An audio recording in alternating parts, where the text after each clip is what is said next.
What up, y'all? I'm Dr. CBS here with my girl, Dr. Layla Brown, and you're tuned in to episode 8 of The Last Dope Intellectual.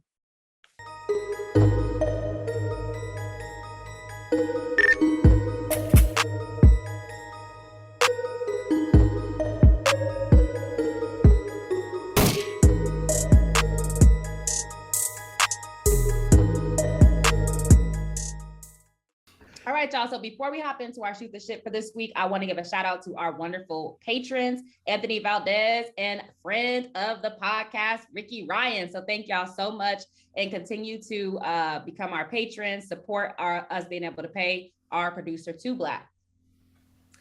All right. So for this week's shoot the shit, I wanted to make it's kind of a continuation of a thread that's been happening on the show the last few weeks, but I wanted us to have a conversation about intellectuals, autodidacts, and academics. And so I wanted to, get a sense from you all first before we kind of dig into the nitty gritty of it. What you all think are the differences between these? What does it mean to be an intellectual? And what are some of the, maybe some of the issues that you find with the conflation of these, or even the kind of false differentiation between what these categories of being are? What about you, CBS? Well, part of what I was thinking about when I saw this topic is just the way that my ongoing critique of how academic has become this sort of catch-all punching bag for the sort of evacuation of meaning and of content from like social justice language or practices. And part of what, the drum I've been beating lately is that it's not just academics, it's also journalists, it's influencers, and it's even some activists that are all doing this sort of neoliberalized approach to whether they're doing it for clout, whether they're doing it to get a bag, or whether they're doing it because of lack of political education, political development. Academic has just become this shorthand. And I think that what's problematic about it is that it makes academia the premier site for this, when it didn't. In fact, it's happening across industries. And so there is a particular scrutiny that academia needs all the time because it's the intellectual arm of the state, period. But I think that also people who are non-academics are using academic to denigrate people, for example, people who use particular language, who use theory, who promote reading, because reading is fucking colonial now all of a sudden. And so that relates to your question in terms of there are people who read and who study and who are smart as fuck who are not academics, meaning they don't have a degree. An intellectual has nothing to do with having a degree. An academic does. The other problem with this is that the composite academic that's under attack is not the sort of mean academic, mean medium mode. It's not the average academic. The average academic teaches a lot of classes, is not on social media, is not a fucking pundit on CNN or Real News Network, does not have a podcast, and is basically what they do with their time is they teach all of their classes, they mentor their students, and then try to carve out time to write. And so I just think that there's a lack of interrogation of the sort of labor aristocracy nature of academia when it comes to this whole academic, this attack on academics. But also I think it really denigrates or makes dumbass assumptions about who's reading, who's studying, and who has the capacity to understand particular things.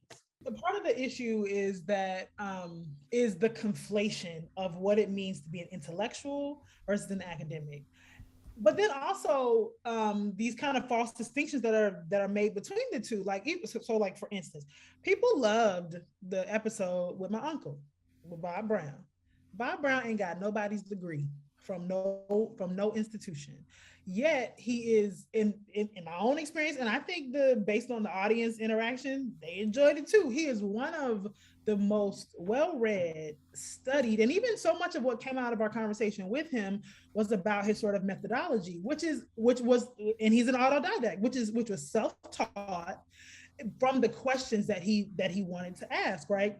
And so in a lot of ways, I think what maybe some people saw even in his kind of some of the things he got worked up about in the interview is the amount of time, effort, and labor he has actually given to helping people become academics through helping people write dissertations, through helping them with interviews, find sources, but that's not an institution that he belongs to.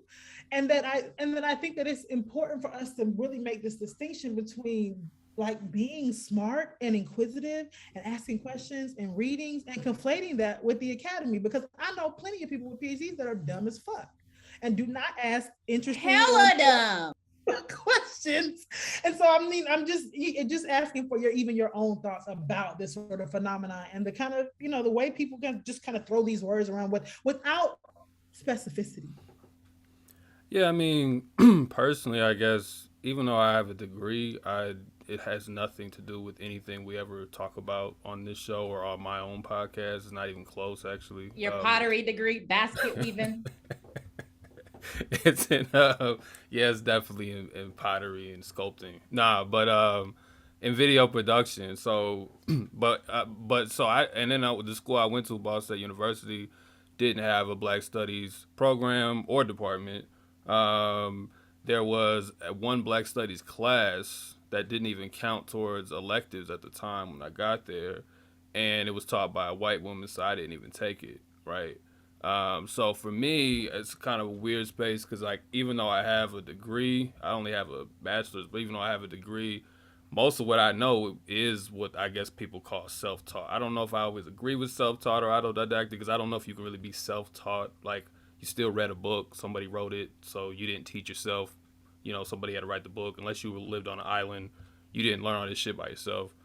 Similar, like self-made, I think materially, that's just not how things work. I think you have to interact with the rest of the world. But I know what people mean by self-taught as far as you're not formally trained. So I think about it like musicians who may learn by ear versus people who are classically trained and know how to read music. And there's always a debate on what's better. And I think both have their ups and downsides, right? But I don't think somebody who's classically trained in anything is just naturally better than people who might have went through, a less formal education on the subject matter. So at the end of the day, you still got to know how to study. You still got to know how to break things down. And I think when you limit it to academics, particularly in America, which is a very anti-intellectual country anyway, so it's a very illiterate nation, as Baldwin, always noted. You make it seem like that's the only way to be an intellectual, and then you create a certain, like, would you see this on the internet a lot? You create a certain, like, hatred of academia, and then you push people to things, or sometimes like the conspiracy theories that people complain about and stuff like that. You push people in these directions. Even when we joke about Hotep stuff, as much as like it's fun to joke about that, a lot of those people are people who were rejected by those institutions, so they tried to find other forms of knowledge. It just so happens that a lot of times some of that stuff isn't, it's not rigorous scholarship, right? But I'm saying it pushes people towards those things, and I know I went through that phase too, because I just didn't trust anything that came from the academy, because a lot of times the type of stuff I was interested in, they didn't have any, especially like I said at my school particularly, there was no space for that, so you had to go find your own thing. And I think for Black people specifically, when our forms of knowledge have been locked out of these spaces, we more than many often have to become autodidacts, even if we are in the university. Like, even when y'all talk about your process, when y'all talk about your process, like with your committees and, with doing your dissertations, like you almost have to become an autodidactic because there's no framework for what you even want to talk about. You know what I mean?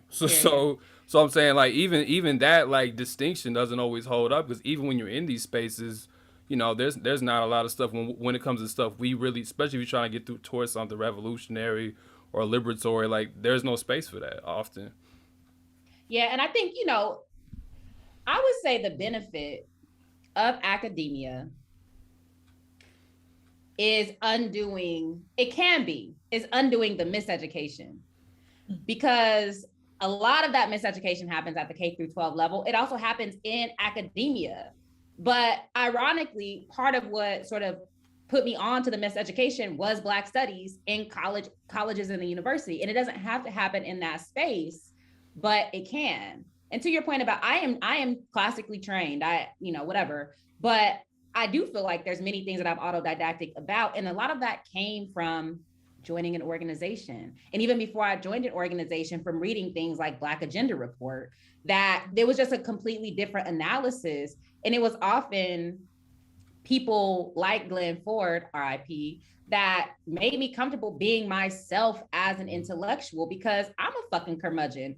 I'm I'm an academic battle rapper. I hate everything and I drag everything, but not just to be spiteful, but because this shit is fucked up. Like this, it is miseducation. And I want better for Black people, for African people, for people more, and then, everybody else too, I guess. But like, I want better for us. And so I think that it was looking beyond the academy and looking to those other types of intellectuals that gave me confidence to do the work that I do, that's often side-eyed because I'm a, communist, basically, because I'm a radical, a Pan-Africanist, that's often side-eyed in the academy. And so I think that engaging with those who are not academics is super important. At the same time, that when we conflate this term academic with everything that's wrong with the elite, it allows for people like Rick DeSantis in Florida, who's a fucking elite, to evade the fact that he's an elite and to shit on this abstract elite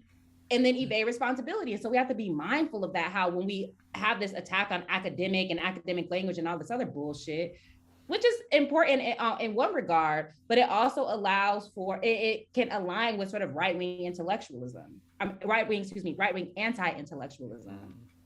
Yeah, I mean, and also I think the other beef that I often have with this is that the flip side of this, right? The flip side of this is the assumption that because people have not gone through some kind of formal training, that they cannot understand complex subject matter or language, or can't be specific, can't choose to be specific in the types of language that they use. And for me, I think that just really does us a disservice because those of us who actually do organize, if you have created this false dichotomy between people that you can have certain types of conversations with and people that you can't, then you've already limited the types of work that you can do, right? And so like for me, I see this, and again, I referenced my uncle earlier, but I even think about my father who was a construction worker, who is, again, one of the most, well-read, knowledgeable people that I know, but did not finish school, and who is a physical laborer, works every day, but then also chooses outside of his physical laboring time to read, to study, to engage. And that is not the exclusive purview of the academy in the way that it exists. And then even to your point, Sharice, about where anti-intellectualism develops, that it develops so heavily in the K through 12 system. And that is something that we have to think about. And I even think about the shifts. I mean, one of the reasons why there's, a particular kind of attack on public education. Let's be clear, public education in the US is designed to create consumers and patriots, right? We know that that exists, but it also inadvertently created a group of people who were able to read and study and ask critical questions, Black people, and to approach things differently. And so there's a reason why there's an attack on public school education, because of how it has produced that group of people. But I even think about some of the shifts, like when I watch my nephews and stuff go through school, how they don't bring home books no more. How they like their relationship to homework, their relationship to sort of procedural, troubleshooting, right? Like, when we were in, I don't know, but when I was in school, I remember like doing math work. Part of the part of what you had to do was show your work so that your teachers could see where you might have made a mistake. And I remember distinctly like struggling with that with my nephews when they were going through school, because all they had to get was an answer. And when all you are looking for is an answer, then you don't actually see the steps. Like, you need to be able to understand the steps that you've taken and where you might have gone wrong. And that's not just about math, right? I think that that's applicable to the way we understand life. And so there are these ways that we have to understand the complexities and why certain pressure is being put in other places. And so the issue that I kind of have with the sort of conflation and then the lack of sort of specificity about these is that we then make it seem like there's this entire group of people who we can't access or who can't reach because they don't understand the language that we're using, or they don't understand the problem, when clearly I think CBS, you and I were talking about this before the show when we were talking about this subject. One of the things that Kwame Ture says is that, as Black people, as oppressed people, we are always already aware of our oppression. We might not necessarily know the complexities and all the ways that it manifests and works, but we know that it's there, right? And knowing that it's there means that we can be a mobilized people, and that the difference between being a mobilized people and an organized people, part of that is study, right? And that's not school. That is studying historical phenomena. That is being able to have conversations about things that we've done wrong, things that we got right, where do we want to be? And we can engage in those types of practices outside of the academy. That's not the exclusive purview of the academy. So that for me is one of the things that comes up when I think about this.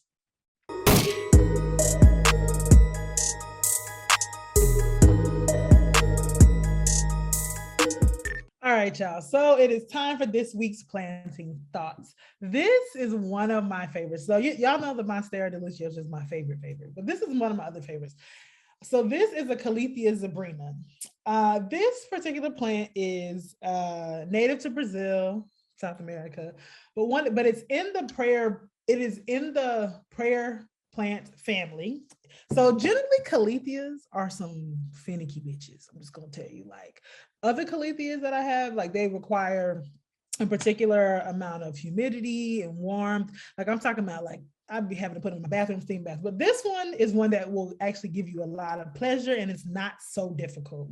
But the reason why it's called a prayer plant is you can kind of see it now. When it gets dark at night, the leaves fold up. And so in the day, these are older leaves, which is why they're sort of bent, like the stems have been kind of broken. But as they get old, at night when there's a lack of sun, they tend to close up, right? And then when the sun comes out in daytime, they tend to open back up. This is why it's called a prayer plant. But this particular plant is not toxic. So it's another, you can have this around your pets, around your kids, and it'll be all right. But also they can get pretty big and pretty full. And also, like, I don't know if you all can tell, but texture is kind of like soft. The leaves are kind of soft, velvety. These are not the leaves that I would shine, that I would spray with oil to make particularly shiny, because they have this velvety finish. But this Caletheia zebrina is not a difficult plant, but it does require a decent amount of water. They can grow pretty big and become a staple in your indoor house plant collection. One of the things that I like about its closing up at night is, to me, I think is a lesson in sort of self-preservation. Like we have to give ourselves the permission to rest. And also to always look towards all plants, if you notice, all plants tend to grow towards the sun. But the fact that this one does it so obviously is, to me, I think a constant reminder of, your sort of guiding star, your due north, the work that you want to do, and as a reminder to rest. So that is this week's plant, the Caletheia zebrina.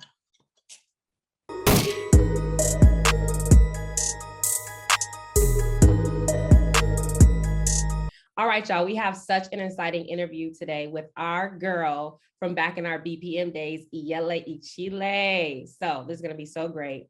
Dr. Yele Ichile teaches history in the Department of Social Sciences at Prince George's Community College. She's joined the faculty full-time in 2019 and was appointed the director of the AASI in 2020.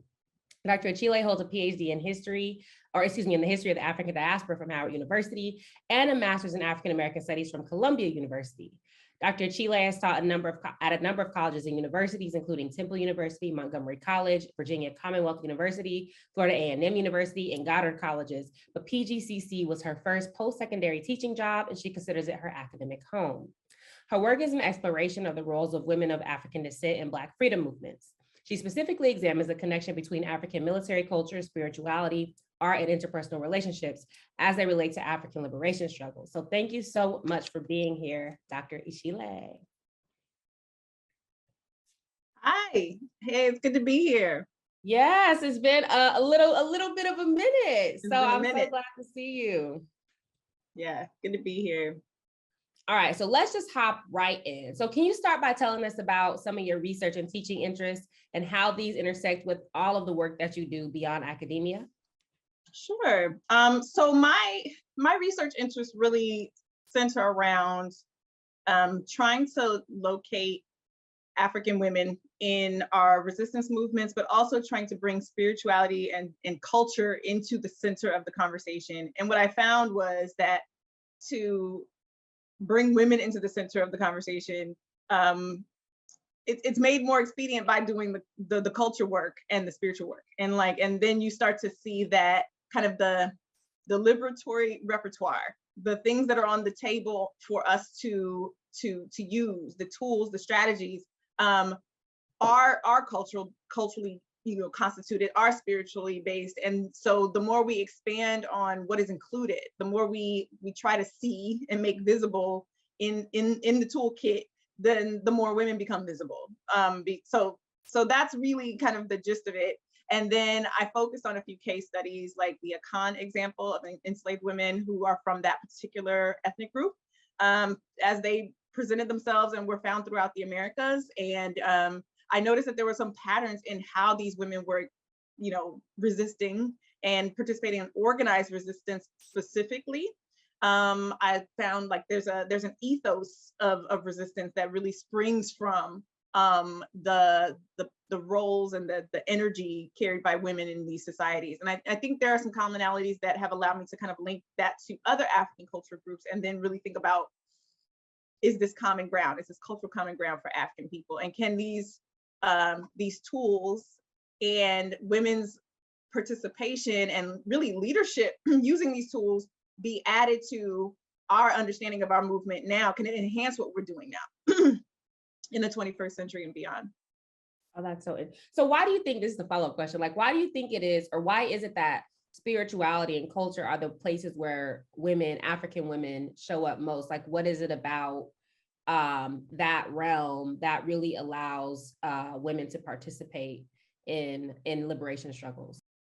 Well, most of African wisdom can be found in Proverbs, and there are so many different Proverbs from so many different African societies that talk about women as the first teachers of children, women as culture bearers, women whose bodies carry knowledge about how to continue the race, right? Continue the human race, as it were. And I think, mother is God. I mean, that's that's an African proverb in and of itself. So if we're thinking of ourselves as human and our goal is to reclaim that, if we think of ourselves as free people and our goal is to reclaim that, if we think of ourselves as people with civilization, then women would be kind of the place where it begins for the next generation, the people who would be kind of predisposed to teaching that to the next generation. And we can kind of argue about whether, men have a role in that. Obviously they do. But I think, the mother-child relationship for African people becomes almost a metaphor for how all African people are supposed to carry forth the knowledge. And so it is about women specifically, but it is really more about a certain type of contribution that's gendered feminine. I don't know if that's making sense, but I think that's where I am with it right now. That makes a lot of sense. Okay, so you're speaking a lot about spirituality, and African spirituality is a big part of your scholarly work and your life work. And of course, folks might remember this and have seen you in action with the medicine bag segment that was on the Remix Morning Show. But can you say more about this, like what you mean by spirituality and the different ways that manifests? Sure. I think spirituality really is the experience of, the perception of a connection to a creative source of things that include us and exist beyond and around us. How do we connect with that creative source? We can call it God, we can call it gods, plural. And spirituality really, it gives us a means by which to, one, understand ourselves, to build relationships with each other and understand each other, to understand the natural world and environment, because we see ourselves as stewards of that environment. And I think that was so important in trying to understand how, if we want liberation and we want freedom, like how we have envisioned it in the past and how we're going to envision it in the future. And for me, just on a personal level, it has meant everything about how I cope with living under a racist, capitalist, sexist society, And how the fact is my ancestors did the same thing. They had to figure it out, and spirituality gave them comfort and healing and a sense of like a bond with each other that meant that they chose to fight together. They chose to not just look out for themselves as individuals. None of us would be here having any of these conversations if our ancestors just thought of themselves as individuals with no connection. And spirituality really kind of is the basis for like how we even can perceive a connection to each other, I think. And so I think that's why it became the core of my work. Like, how do we define a human being? Well, spirituality is the means by which we can define ourselves as human beings, and how we can see ourselves as connected with animals and plants and other things that are not human beings. It's like both and it allows us to see ourselves as a part of the whole. And so we need to then build liberation movements and have built liberation movements that encompass the whole. I don't know if I answered your question, but it was a good No, you did. And I was just thinking about like the difference between like spirituality and organized religion, because the latter can kind of be the antithesis, or work the way that it's employed can be the antithesis of all that you described in terms of connection, in terms of liberation, in terms of thinking of ourselves as part of a whole, you know. And so do you see that distinction between sort of spirituality and organized religion? And then also how do you see them sort of interacting with each other? Well, I think at this point, I don't throw all organized religion out in the garbage. It's not all trash. I think there is a distinction to be made between imperialist religions and, you know, kind of religions that have been used as a handmaiden of colonization and conquering and taking, and then those religions that are kind of organized systems that emerge from a culture and don't really have a whole lot to do with it. Now, some people have argued that all religious structures are imperialist structures and really give rise to imperialist structures. I'm not clear on that. Like I haven't decided what I really feel about that. But spirituality is almost like, so a metaphor that one of my mentors used was that there's the grass and the trees in the park and the birds and the fresh air, and that's spirituality. That's the stuff that's been there since the beginning of time. That's the natural stuff. And it's the ecosystem. And then religion is like the jungle gyms and the swings and the bars and the stuff that mankind builds. Humankind builds these structures in order to kind of enjoy the park, perceive the park, to appreciate the park. Not necessary, but for some people it enhances their ability to like enjoy the space. And I think that's what organized religion is, which is why I don't think it's horrible. I just don't think it's necessary for everyone to keep people living good lives and treating each other well. I think there are spiritual concepts, and in order to convey those concepts, we use organized religion to teach them in orderly fashion to, you know, again, subsequent generations. But I think there are some intrinsic feelings and understandings that many humans have if organized religion doesn't interrupt and get in the way. And so it can be a hindrance at the same time and limit our understanding of what creation is, what spirituality is, and certainly what our connection is with each other. Well, I think one of the things that we learn from people like Dr. Ben Yakinen and others is that a lot of what we think of as kind of modern globalizing religions really are fragmented versions of that original Kemetic belief system.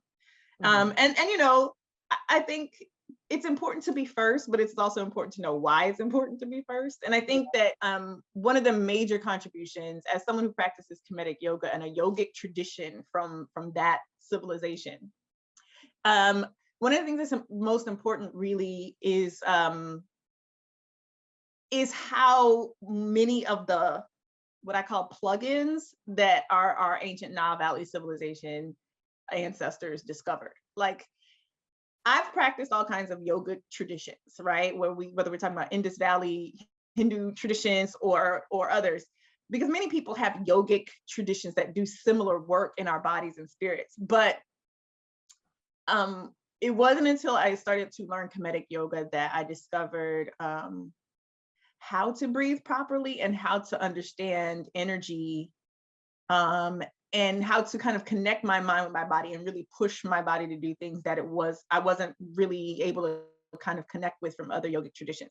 I don't know how to say that. It just felt more organic. It felt more intuitive. It felt more natural for me to do it that way. Like they figured out some plugins that other people hadn't figured out, or maybe were lost in translation to other societies. There is evidence that, for instance, the Indian yoga traditions that we're familiar with are derivative of the Kemetic yoga tradition. So, you know, again, historically, we're still ironing those things out, but I think that there's something about it, like maybe as an African person, or maybe just as a human, and they just got it righter than everybody else. It feels better and different and more sophisticated to me. So can you say more? I don't think I've ever heard of Kemetic yoga. So can you say more about that, and like how you might, since you've practiced several different traditions, how is it distinct? Yeah. So I studied a specific method of Kemetic yoga called the Yoga Skills Method. It was devised by Yasser Ra-Hotep. And this is a young man from Chicago, like where I'm from, and started traveling and on a trip to Egypt. Essentially, it turned his life around, and he started studying the inscriptions in all of these sacred temples, etc. And he and his mentor basically saw what looked to them like yoga poses, like the other yoga with which they were already familiar. And they just started to study and try to interpret and learn the language so that they could try to figure out what was being said and what was being done. What were they trying to accomplish in these different positions? And so that's through all of that study, he learned about the importance of breath. For instance, breath is called shu. And it's not simply your in and out of your lungs. It's actually the energy that is carried on the breath. The breath is a vehicle for carrying and moving energy around and through your body. So I think that's one distinction, because I've learned about prana. I've learned about like breathing, of course, before, but it's almost like there's a way of talking about it in Kemetic yoga that allows you to visualize it and make it kind of more real. I think also there's the rule of 4 breathing that goes with that technique, where it really allows you to think about every movement that you do, from turning your hand to turning your head, is corresponding with an inhale, an exhale, or a pause, which is, it makes you move slower, because sometimes in other yogic traditions, you're kind of just scrambling from one pose to the next and you don't really know how you're going to get there. Everybody's doing their own thing, but if every movement is predetermined, you have planned it out, and you are inhaling every time you lift your head, and you're exhaling every time you bring it down, then you know what you're supposed to do, and it actually, you can measure out. So even moving from one pose to the next, all that in between stuff is work too. Like you're actually doing work on the way, which is instead of just kind of scrambling around. I think another thing is this geometric progression. So your body is actually making shapes. It's making triangles. It's making right angles. It's making, at different degrees, right? I think there's an architecture in our bodies that is replicated in the sacred architecture of Kemet, where we're literally seeing not just our physical bodies, but the negative space we create. Like if I'm making something like this, there's negative space in here, and I'm thinking there's energy, like vessels that I'm creating around my body. And I'm doing a lot of work with my mind to imagine what is going on, but then it becomes, it's almost like your body tries to follow, your breath tries to follow what your mind is imagining, and then it becomes real. You start thinking about what your muscles are doing. You start thinking about the effort. You start thinking about where you feel tension and pain, and you start like willing it to go away. You start willing it to smooth out, and your muscles do follow what your brain tells them to do. But now you've done the breathing, and you've done the envisioning, and so now everything is trying to work together. Everything in your body really desperately wants to be in alignment. And I think Kemetic yoga just helps you figure out how to like get all these moving pieces to move together. That's amazing. I'm gonna have to look that up, especially in Chicago. I'm like, I'm here. Let me see if I can find this. Girl, I need the beginning level. He's got all kinds of workshops all the time in Chicago coming up. He's a great teacher. He's getting up in years, so he even has like a whole body of like younger teachers under him throughout the area, and really all the major cities that do this, teach this. So yeah, I'll send you some info. Yes, that's amazing. Okay, so getting back to what you were talking about earlier in terms of liberation, like how does spirituality actually intersect with the political? and our struggles for liberation and justice and self-determination. Because a lot of what we think about is the sort of material, the physical, and those types of asks, and even sometimes a discursive in terms of struggle. But how is the spiritual fit into all of this? I think for me, it's tough to divide the spiritual from the political, because our spirituality has always been political from the moment they went over there and said something's wrong with this, and started burning down burning down shrines and snatching priests and things. I think one of the first frontiers of colonization, enslavement, and oppression is to discredit a people's belief system, to discredit how they view God, to discredit how they perceive themselves as humans. And so, and then you replace it with your God, and you replace it with your own definition of humanity, right? The Europeans and others. So I think that is really, for me, I think that's like the first imperialist frontier. And I think so for me, the liberation struggle has to begin there with like restoring our own concepts of those things. So that in some ways we don't replicate the worship of whiteness culturally and spiritually, even if we say we're doing it over here. And also African spirituality basically is material. It doesn't separate it. Everything you do in African spirituality is about how I fix things in the now, in the physical. How do I eat better? How do I deal with what's happening in my body? How do I deal with illness? We don't think about the fact that herbalism and all this naturopathic medicine is inherently connected to what is spiritual. They don't have African medicinal traditions that are not spiritual on some level. So, you can take all the herbs you want if you don't believe in the power of the plant. If the person administering to them, you're going to get some results, obviously, because we're living in a society where they've been able to extract some of the essence of things, and they work whether we know them deeply or not. But I think,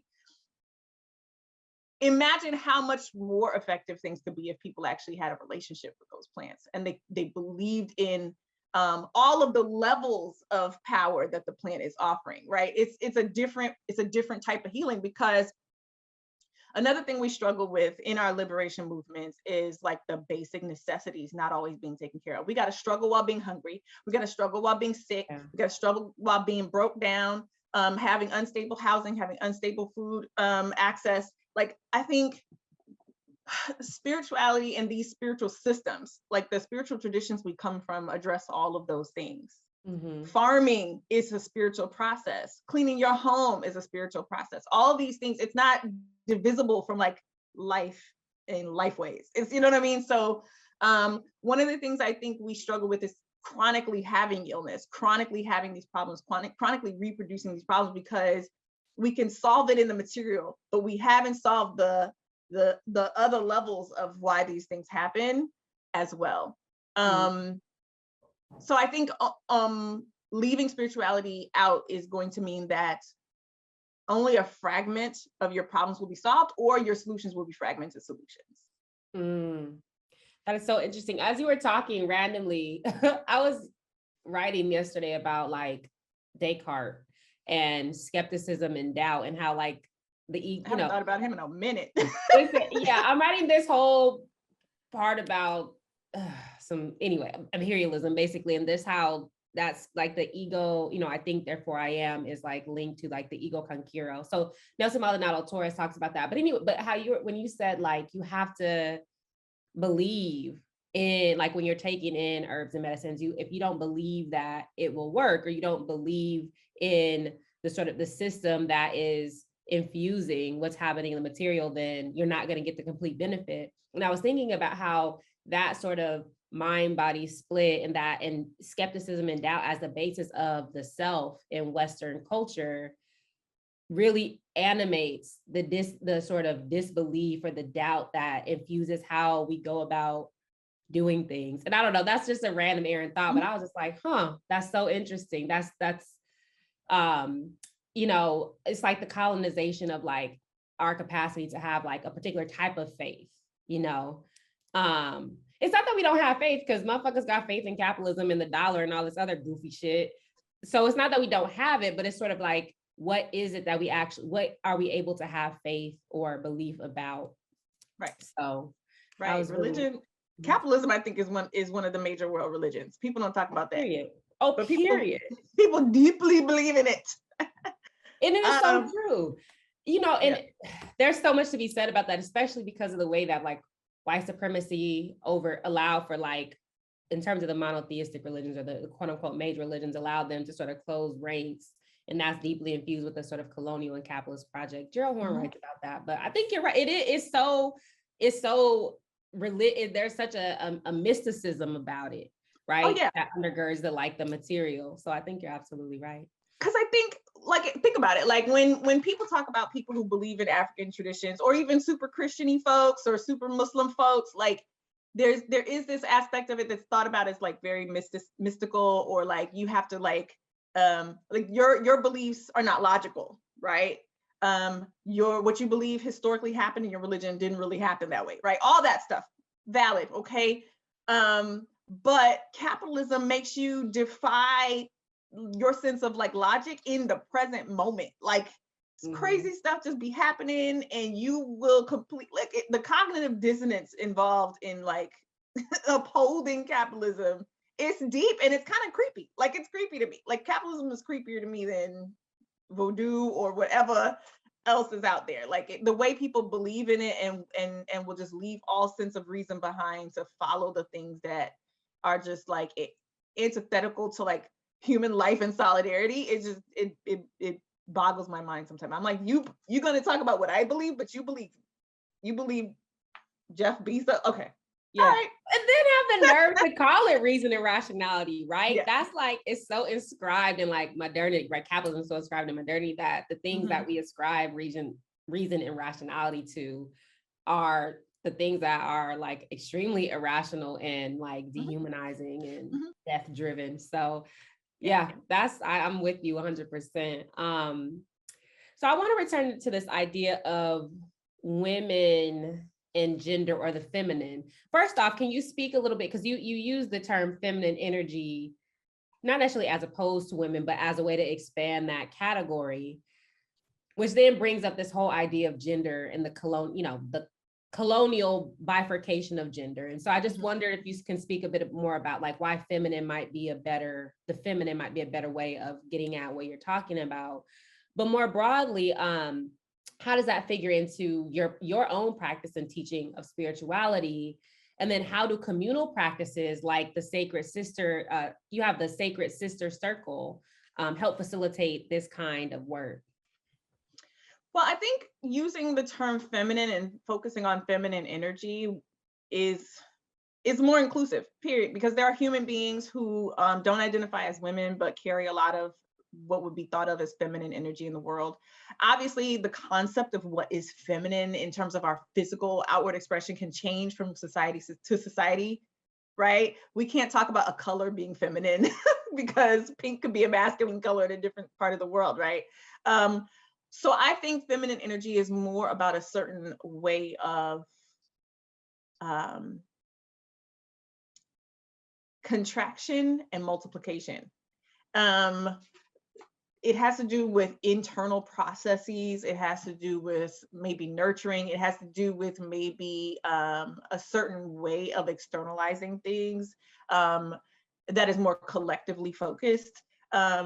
There are lots of different ways of that people have talked about feminine energy, but I usually just want to leave it up to the people who carry the energy, who want to use the energy, want to talk about the energy, to define what it is and move forward with that. So there are some human beings who carry more masculine energy than feminine energy in a given space and time.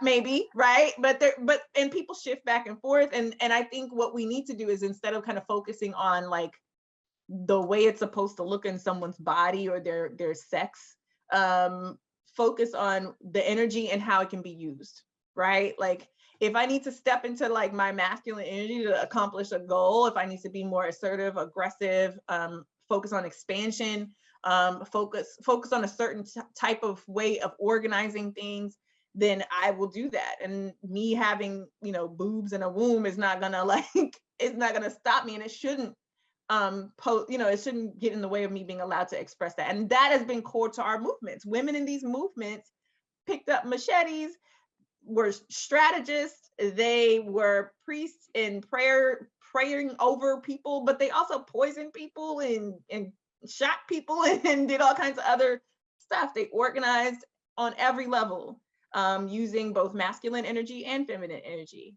They were leaders, they were rank and file, they were all over the place. And people played to their strengths. Feminine energy, and thinking about feminine and masculine energy as opposed to, as an operational approach, as opposed to like what we look like, helps us include more people, and also restricts us less. We can take a strengths-based approach. With me, I think sister circles have been instrumental, because one of the first things I think that needs to happen is the feminine in general has to be elevated. And it's been so demeaned, right? And as African women or African people who are thought of as more feminine humans, we've been just denigrated in all of the ways. And I think that one of the things that has created is disunity among African women. Like, we have been, just in a general sense, competitive with each other. We have been negative with each other. There's almost this perception that maybe I just grew up with, where it's like we're competing for mates and husbands and partners. We're competing for jobs and opportunities. We're competing, and like your worst enemy is gonna, as a Black woman, is gonna be another Black woman. And I think that perception, whether it's real or not, has to die. It has to go somewhere else, because one of the other things I've learned from studying this history is, like, when Black women get together, amazing things happen. Like, just we'll make it as long as Black women can be healthy and supported and survive, because Black women are going to think about everybody else too. They're not just going to think about themselves. But one of the things we have to do in order to do that better is support each other in that. And so it says my sister circle is not like a formalized thing. What it has meant in my life is basically every place I've gone, and I've been pretty nomadic as an academic. Everywhere I've gone, I've started a circle of women, and it's not even something I just sit and think about. Like, they just kind of gather around me, and we just start meeting and doing stuff together. And we, I think people have found it comfortable, have been comfortable talking to me about their spirituality and raising questions about their spirituality. And I'm just here to try to help people find answers. I don't know all the answers, but I know lots of other people that I can point people to. And then we just start learning together. And it's almost like these little Black women learning communities. We learn, we support each other in the things that we're going through, check in, provide resources and support. And I think that's how a lot of our ancestors did it. Like, we study the ones that had names, the mutual aid societies and the cofradías and all the different women's groups and institutions. And that's really good, and that's important. But what I'm talking about is stuff that doesn't have a name. We just get together, and I think I got a reading about that. And the priest who did the reading for me, the divination, she asked spirit a question on my behalf, some questions. They were like, this is part of my destiny. This is what I'll be doing everywhere I go in life. There will always be groups of women who will kind of like assemble around me, and I will kind of just sit in the circle and help facilitate and help keep them going. And a lot of those circles are still in existence. And now some of the circles are starting to connect across cities, which is really interesting to see. Some of them include students, some of them include people I work with, some of them include just sisters that I've met in random places. But I think all of us have advanced in life in all kinds of interesting ways, got out of horrible relationships, got better living conditions, become parents if we wanted to do that, just improved our relationships with ourselves and other people. So it's been really, really powerful. I'm just thinking about our little, I don't know if 3 people is a circle, but our little clump that developed under particular circumstances. But yeah, but I think that's it makes very much sense how we all sort of magnetized, or we're part of that aspect of your destiny. So, and it, and of course we're Layla and I always learning so much from you, and loving to struggle with you alongside you. That is. So, no, we're just getting started. The clump will grow. All right, so finally, what are some books, some readings that you can recommend to our LDIers to learn more about the amazing topics that you've been speaking about today? I would recommend for women-focused African spirituality, there are some really good books that are, I think, good overviews. I always recommend for younger readers, Jambalaya. It's written by a lady named Louisa Teish, who's practiced in many of the traditions, and she tries to kind of organize all these different diaspora traditions very neatly by geography and everything. So I think, yeah, it's a good overview. And then at the end of the book, she's giving you actually kind of like ways to get started practicing if you're interested. I would also recommend Opening to Spirit by Carolyn Shola Ariwa. And similarly, she talks about the Yoruba tradition, but she connects it with Hindu tradition and Kemetic tradition. So she's really comparing the three traditions. She talks about herbalism. She talks about the chakras. So people who have questions about how all these things are similar and different will, I think, take a lot from that book. And then it's also a workbook. Like she goes through the chakras and talks about the yoga poses and breathing and the herbs and the crystals that go with each of these energy centers, the Orisha. Like she really just, again, codifies everything and kind of sorts it for people who need that kind of like orderly approach. And I think there's a good book for the African-American tradition specifically, which is called Mojo Workin' by Katrina Hazard Donald. And she really talks about the development of the historical development of the African-American hoodoo tradition. And she does a really great job of connecting it to just broader African spiritual concepts and how these also played a part in resistance. Let's see. Black Magic by Yvonne Chareau. Similar, like mostly focused on hoodoo and the conjure tradition. And I would also say Working the Roots. I'm looking at my book right here. Working the Roots by Michelle E. Lee. And it's almost like a recipe book. She has interviews with a lot of elders who practice these traditions, and they talk about why they do what they do, how this related to their elders, some of them connecting their stories back to slavery, and and then it's literally like you can go through the index and see how to deal with congestion, right? Like what herbs take, what form to take them in. Some of the recipes she got from the elders. I mean, she did like 10 years or so of interviews. And then some of the recipes come from her own family knowledge as well. And I think what that book does is it's hundreds of pages of like just data on how to heal yourself using these traditions, but also it kind of gives you a sense of like how to approach your own family and find out about the traditions that exist in your own family. It just really encourages you to look within yourself and go back through your own lineage. Because also, even though these spiritual traditions are based on formulas that people have discovered work for the majority of a society over time, these are just formulas, right? They're really just, this has worked for the majority of people to accomplish this goal for hundreds of years, and that's why we continue to use it. But there's also like the specific things that work in your specific family lineage. They're like, and don't work for everybody else. Every family has, and medically, your family has a different history from other families, right? So what works for your family may not work for someone else's family. Your family's historical relationship to this herb might be different. You may have taboos and things you're not supposed to take. And so I think there's also like some self-study that is a part of it as well. Asking questions of the old folk before they get up out of here, because as you know, they rolling up out. They're leaving these bodies. Yeah, so now's the time to also, read the books, but also read your family. Like ask weird questions and try to get as much as you can before they get up out.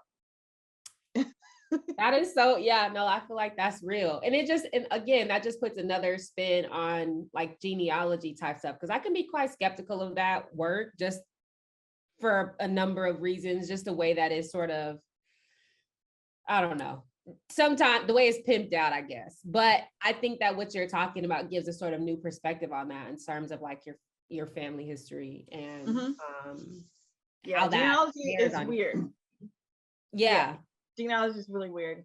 Sorry about there's water. And but because you got to go to these archives and these databases of like the Freedmen's Bureau, and like your family is only relevant if they fought in like certain wars, or the census taker decided to actually spell everybody's name correctly or ask the right questions about who lives where. It's really tough. It, like, my family they ran a boarding house for a time, so there were people living with them who were not family by blood, and it got a little confusing. Yeah. So yeah, I think navigating all that, it's unpleasant sometimes, but I think just making sure that you ask culturally informed questions, and then go to the ones who are living, who might be able to kind of like flesh that out, is also important. But it also involves reinvigorating relationships that maybe we don't have or are not strong. Yeah. Yeah, talking to elders, it's interesting. I love it, but it's interesting. Yeah. Yeah, it's interesting. I think that's a good way to put it. And it just reminds me of, like, that saying about how you could be doing all this like inner work and life work and shadow work, and then people around you are not necessarily doing that. So it's also kind of like trying to get, to connect with the information that you're trying to get, when everybody doesn't necessarily have a particular consciousness or investment in that type of like spiritual work. So but we got to try. I think we have to try. Yeah. Because in my family, like, you'll have elders who'll be like, well, why are you asking me about that? We don't do all that voodoo stuff, why you asking that? So, it takes time. You got to build trust, and they got to, like, see you come around enough, and then they'll open up and start saying, well, your great granny used to wear this string around her neck, and that was supposed to be for something, whatever. And then you start learning that kind of thing. And it is, it's all tough. And no matter if you're talking about spirituality or not, it's still, there are so many silences in our family. There's so much trauma the farther back you go. There's so much more, like, lynchings and rape and all those other things that are just a part of the experience here. And we, our elders are trained to be polite about those things and just to not talk about those things. So but it also is so vital, because then you know what you need to heal. You know what I mean? Like, again, your personal shadow work and your internal work is going to carry you really far. But there's almost like the broader lineage stuff. You got to heal. As you elevate yourself, you're like elevating your lineage. Your family is coming along with you in that process. The seen and unseen folks, even if they don't know it or perceive it, they rise with you. They rise with you. And so you kind of just have to persist, you just do, yeah. Thank you so much, Yelly. This has been such a dope conversation. And Dr. Ichile, excuse me. But we look forward to having you back. We still trying to get you to do a little mini medicine bag segment from time to time on LDI. So we hope that you'll be able to do that in the future. But until then, thank you so much. We have learned so much from you, as always. Thank you so much. This was really fun. Thank you for having me, and I'll definitely be back soon. Of course. Thank you. Thanks.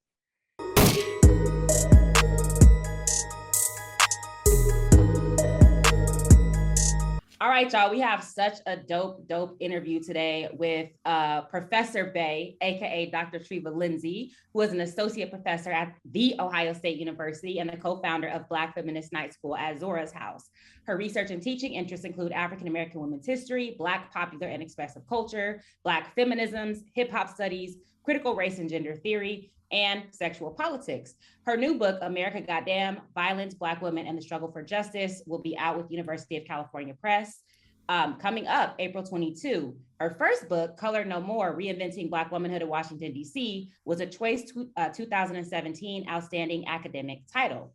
She has published in the Journal of Pan-African Studies, Souls, African and Black Diaspora, the Journal of African American Studies, African American Review, the Journal of African American History, Meridians, Urban Education, The Black Scholar, Feminist Studies, and Signs. She was also a 2020-2021 ACLS Mellon Scholars in Society Fellow. She was the inaugural Equity for Women and Girls of Color Fellow at Harvard University from 2016 to 2017. And if that were not enough, she writes for and contributes to outlets such as Time, CNN, Al Jazeera, NBC, BET, Complex, Vox, The Root, Huffington Post, Pop Sugar, Billboard, Bustle, Teen Vogue, Grazia UK, The Griot, The Washington Post, Women's Media Center, Zora, and Cosmopolitan. So basically, she's dunking on everybody. So all that being said, welcome, Dr. Lindsay.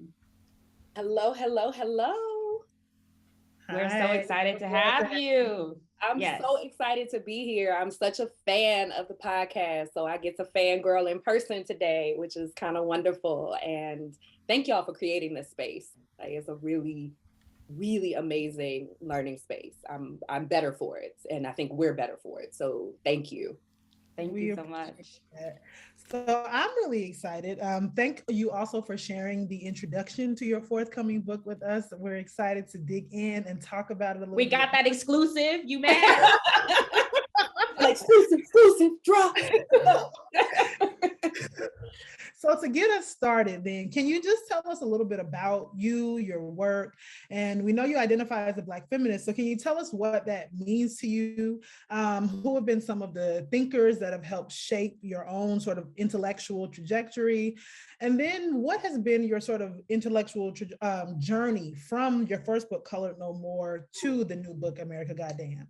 Yes, all really great questions. So for me, I ran from the word feminist for a very long time. I want to be clear. I'm much like many of my folks of Black women, like that's white women shit, right? That immediately was how I thought about feminism when I got to college. And I had a professor at Oberlin College where I went that actually was just like, I think you might be a feminist, but I understand why you're pushing back. And I was like, I love Black people. I love Black men. I love this. I had all of these narratives for myself for that. And she was like, yeah, but you also are really committed to the dismantling of patriarchy. You're also very committed to critiquing white supremacy. You're very committed to thinking about the lives of queer and trans Black folks. I think you just might want to read more and read some other things than perhaps what you've been assigned. Listen to other things that you haven't been assigned. And for me, she was like, and I want to be clear here that I'm saying that I think you might be a Black feminist.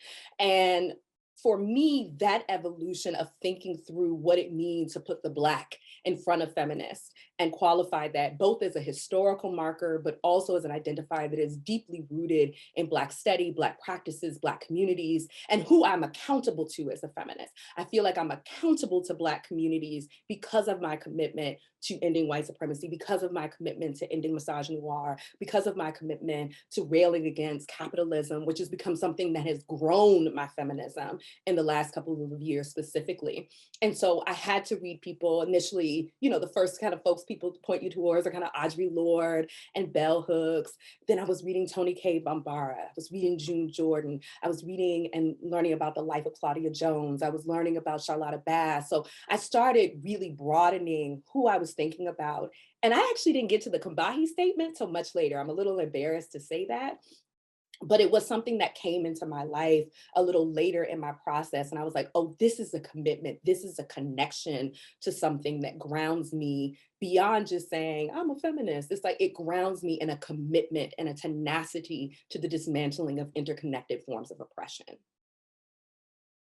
And in terms of how I got from Colored No More to America Goddamn, I love my first baby. I love my first book. It was my love letter to my hometown. I'm a DC girl, a Northeast DC girl. And it kind of haunted me. I didn't go to grad school thinking I was going to write that book.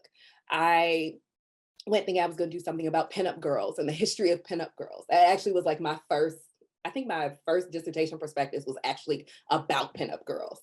And then it shifted to Washington because it kept following me. So many of the Black women in Washington went to Oberlin and then came back and were challenging certain things about racial injustice and gender inequity. And I was like, maybe I should trace this history and think about these questions around these women. But even in that, I was noticing the ways that anti-Black violence wasn't thinking about gender specificity of the ways that violence is enacted, which is not to say that only people who are women experience violence, but to say there are gendered ways that anti-Blackness shows up in the world that matter.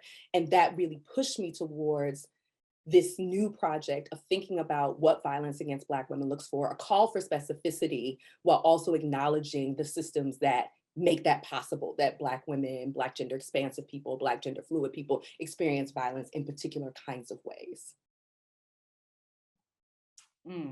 I think you should return to the Pin Up Girl project sometime, because I'm very interested in I should, because I was like, after writing a book about violence and writing for the last few years about it, especially because America Goddamn is so personal, I write about my own experiences with violence as well. I need some like fun, joy, good historical, like archival work, digging through the archives and looking at these images and looking at the stories and everything. I have promised my fam that my next project, whatever it will be joyous and light in a more pleasurable space in which the work will come out of, because that's part of doing good work for Black communities as well, is thinking through and moving through spaces like that. Okay, so as Layla mentioned, we had the privilege of reading the introduction to America Goddamn, in which you wrote the following. You said, quote, "Goddamn is a visceral and exacerbated response to the pervasive violence against us," end quote. And there you were referring to Black women and girls.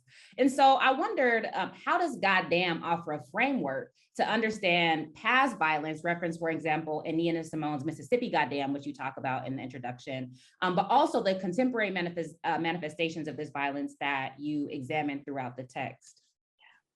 So when I thought about the number of times something comes across my timeline, or even when I'm in the archives and I've read about a particular act of violence that is so heinous and so horrific, and I've never been desensitized to it, which is something that I hope to never be, that each time I have it, I have a visceral response. Like, God damn, like that actually is how I respond when I see another person has been killed by the police, or another person has been just extracted to the point where they have nothing left, right, for themselves, for their communities. So goddamn, for me, like that visceral response is what I actually say when I see these things.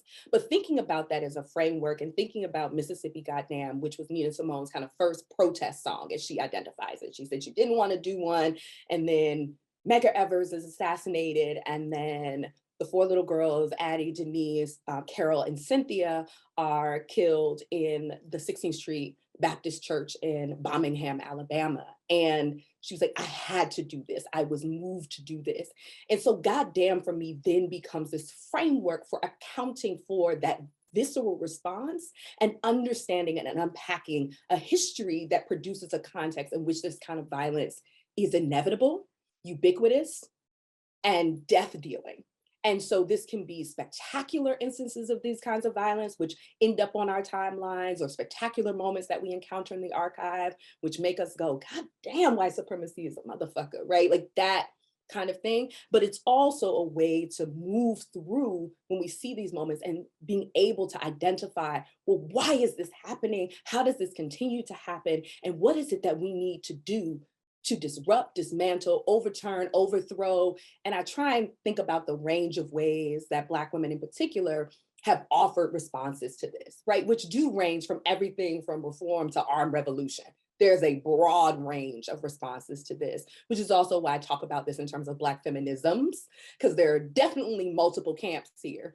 And not all of them agree, and not all of them are on the same page. But I think one of the things that ties us together is the goddamn, is the way that we see this, perceive this, and live this, and have to negotiate it, and then our different work to upend it.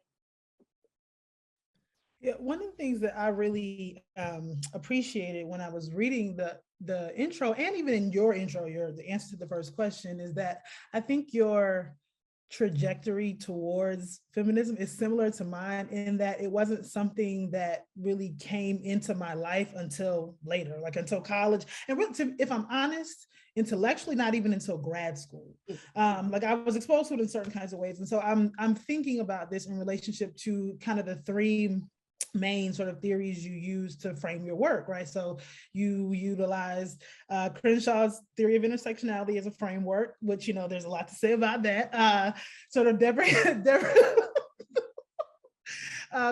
King's notions about multiple jeopardy, and Moya Bailey's ideas about misogynoir. And one of the things that I was thinking about, in the intro, you talk about the necessity to name the four little girls in the bombing. And one of the things that I'm curious, and this is really a genuine question, I think I agree with you that it's important to name, but then wasn't calling them the four little girls also about literally making them little girls, right? Like acknowledging that they were, they were children, and that is often something that is not allowed to us as Black folks, right? To be understood as children. So I wanted you to maybe talk a little bit more about that and speak to us about what these three frameworks do to help think through this work. Sure. And just let me just throw a little caveat in there that I'm sure you'll address, but like adultification, right? So what you're talking about is adultification, and we see it with the boys who are murdered by the state, but also with girls with, one of my friends, Kinley Brown, writes about this, about, the suspensions in high school and the way that adultification works to legitimate punishment. So anyway, just throwing that in there too. Yeah, no, those are all excellent points. I think, so for me, the naming of four little girls and attaching them to Black girlhood is important. I don't want to discount that, and I didn't intend to in the book, but the fact that we don't know their names in the way that we might say in Emmett Till, or that we might name this young boy who was also killed, right, by white supremacist violence. And I think that knowing their names matters in terms of knowing who they were as living subjects as well. One of the things that was really important for me to do in the book, and this is across different chapters, is something other than the moment in which they encounter the violence that I'm describing. Like, what did they like to do before that? I imagine that people's loved ones might pick up this book and they're not just an object that I'm using to prove a point. There are people who enjoyed this or baked brownies or sung in the choir or this, that, and the third. And so part of naming for me isn't just saying like, we need to know that there were these four girls named Cynthia, Denise, Carol, and Addie, but to say that Addie loved to do play, loved to sing, was so excited about her new Sunday dress. Like those kinds of things are important, not to bring their lives into focus in terms of their death, but to literally put their lives into focus so that we're not only knowing them as death dealt subjects in the work that we do. And I think with the frameworks here for me thinking about, so one of the things I really wrestled with as I was processing this book and both thinking about intersectionality and multiple jeopardy as concepts. And multiple jeopardy was actually the first one that came to mind as I was thinking through this, to think about the multiplicative effect of oppressive systems interacting with one another and producing context for precarity, right? So how do we understand why disabled Black women are even more likely than Black women in general to be killed by police, to be sexually assaulted by police, right? And for me to understand that was to understand how ableism, misogynoir, anti-Blackness, capitalism are working together to create a unique context in which disabled Black women become uniquely vulnerable to particular forms of violence and harm. And thinking through that for me, why intersectionality plays into this, and I talk about it as a framework, for me has often been thinking about one of the first times I encountered intersectionality was the mapping the margins piece. And it was specifically about violence against women of color and the criminal legal system's inability to account for the ways that Black women in particular were violated. And I think it's important for me to take that up in the critical legal studies framework because part of my book is addressing both the criminal legal and ultimately what I call the criminal punishment system with regards to Black women and girls, and how different systems, including the criminal legal system, as you mentioned, contribute to the adultification of Black girls, for instance. We see that in school systems, we see that in medical systems, we see that in so many different places. We see that, heck, in foster care and child welfare. So looking forward to Dorothy Roberts' new book coming out, and I think her book comes out the same day mine does, that really takes on the criminal industrial complex around Black families, and particularly this impact on Black communities and Black girls. So that to me was an entry point for thinking through this, right? To thinking through intersectionality from the mapping and the margins. That's the very specific citation that I'm using. That was one of the first ways that I began to think about how do I address the criminal legal system and understand it as a criminal punishment system that disparately impacts Black girls, Black gender expansive, Black women, Black gender non-binary people. And I think that that lens allowed me to do an incredible amount of work, but really what then enlivens the work is this concept of multiple jeopardy that I read with that, and thinking through these different ways that Black women throughout history have tried to account for these interconnected forces in their lives, right? You have people like Mariah Stewart in the 19th century talking about this. You have Ida B. Wells making these connections.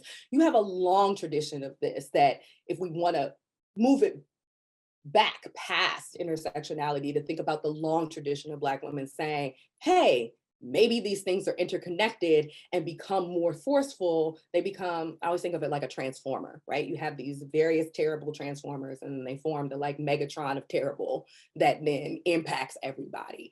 And that's actually the way I talk about it to my students. And I was like, this is what I think people are trying to account for. And there are multiple ways to do that. I wanted to be just in my citation and in the thing that actually informed me to think about violence against women of color in such distinct ways. And that was one of the pieces that first gave me some language to think through that from a criminal legal and justice system centered perspective. Yeah, one of the difficult things I think for me about some of Crenshaw's earlier stuff, because it's about the law, the law can't account for class. It just can't, because class is not a protected category. Right. And bourgeois law is not going to make class a protected category in a capitalist system. And so I just wonder what a rigorous class analysis in the context of mapping the margins would have looked like. But I actually wanted to ask you a follow-up question.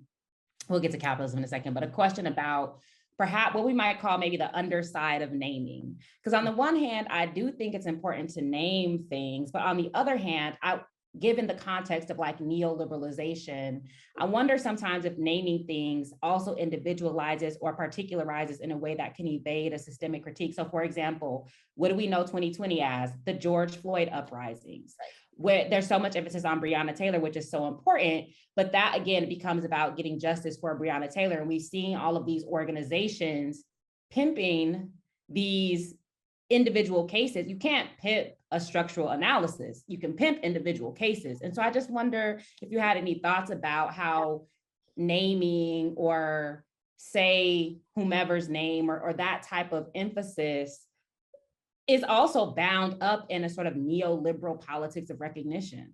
Absolutely. And I think there's multiple possibilities here, right, in terms of doing that. I think that's absolutely a possibility. It's not even a possibility. It's a thing we've seen, right? We can name that and be honest about that. In the book, I talk about the memification and fetishization of Breonna Taylor and what happened around that and why there was this fixation on her. It's like, here's this picture of her at the beach and prom and now this and that. And it was this very...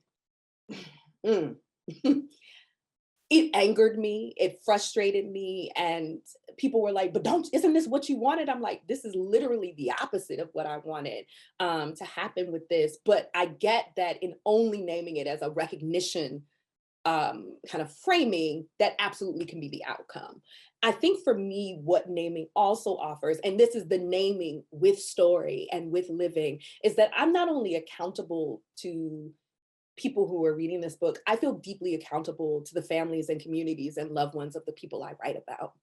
And for me, that trumps certain other practices that I would usually take as an academic approaching this subject, which is part of the reason I wrote the book in the way that I did, especially outing myself as a survivor of multiple forms of violence and connecting to that I wanted to know someone beyond this moment in which I came to know them. So they're not just this person, this thing that gets used that didn't demarcate some period of time, some uprising, some movement. They are beloved and in community with people. And I've learned that from being in contact in community with organizers, with people, right? I am not an organizer. I've never pretended to be one. It is a skill set that I do not have because I ride for the people, but the persons on an individual basis, not really my thing. But I have a deep and profound respect for that. And one of the things that I took away from my interactions with organizers, my work with organizers, was really who you hold yourself accountable to in the work that you do. And saying their names for me, to me, is first and foremost a practice of accountability to families and communities, more so than I want to name this because then it allows for this kind of work to happen. I want to name this because it matters that that's somebody's daughter. It matters, and not in this like patriarchal, like that's somebody's daughter, don't harm her, but literally that's somebody's loved one who is no longer here. They are so much more than a moment for those that love them.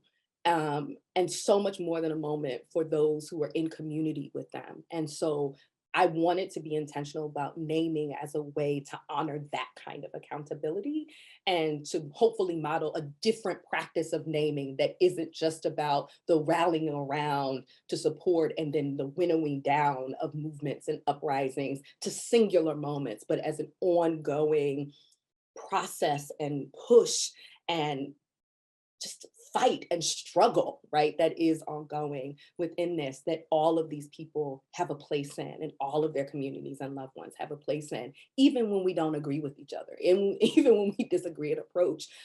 And there's some that it was really hard. They were like, I don't want you to put that detail in the book, right? And as a historian, I'm like, it's a public detail, right? It's in this report, but if my accountability is to them first, then I had to think about what that meant in terms of moving a book forward and a project forward into the world that contradicted the needs or desires of the loved ones of the person who I'm talking about.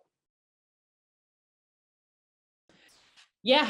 I mean, I feel like, okay, that was convincing. I could rock with that. Yeah, I mean, and again, I feel your point because I don't disagree. Like, and I don't think when everyone's saying naming that they're saying what I'm saying either. And so I want to be very clear about that. I know that some of this naming is absolutely tied into all of the things that you're talking about, and this penchant for like the claim, like I'm fighting for this, I'm riding for this. There's a lot of bluster. There's a lot of attachment to, as you said, like there's something very neoliberal about it in terms of the politics of recognition.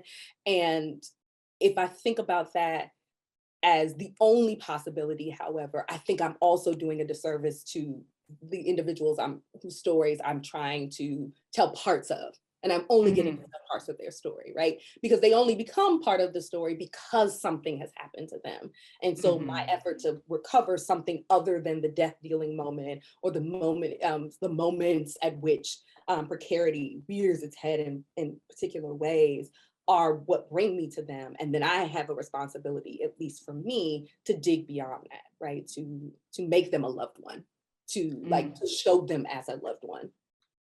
Can I ask a question that's kind of a follow-up to this before we go? So one of the, I think this is also about the things you're trying to hold space for in the book. And so early on in the introduction, you say that, the work that you're trying to do is not a refutation of the kinds of violences and harms that Black men experience at the hands of the state or other kinds of things, but that it's a cause for specificity, right? And so one of the things that I appreciate how you described it, you say that America Goddamn does not dispute or refute the importance of this enduring and still unfolding history of violence against Black men and boys, but that you seek to expand how we think about state violence, such as police brutality, how we address other forms of violence that Black women and girls encounter, such as intracommunal violence, which too often occurs at the hands of Black men and boys. But then you also say what you're really looking for is a fuller, though not exhaustive, accounting of what violence against Black women and girls looks like in the 21st century. And again, you talk about the sort of the requirement for naming. So actually what I want to ask is just how do you see yourself actually being attentive to that kind of tension? Because I think for a lot of people, when they hear, you call yourself a Black feminist, they automatically hear something else that some people are saying, but some people are not saying, which is a particular kind of struggle with Black men, right? With Black men, masculine people, whatever. And so I wanted to maybe ask you about how you see yourself really attending to that in the process of writing the book. Such a good question, and it's such a hard one. Let me be real honest. The chapter of the book that talks explicitly about intracommunal violence was the hardest one to write. By far was the hardest one to write. And part of that is because part of that chapter starts with an actual moment in which I intervened in a moment of violence between a Black man and a Black woman that, like, as I was like getting ready to submit my like final proposal for the book, this happened. I was like, okay, so this is clearly telling me that I got to get this out like right now, that this is happening. And thinking about that is saying, first of all, talking about patriarchy and talking about violence and talking about gender violence, sexual violence, etc.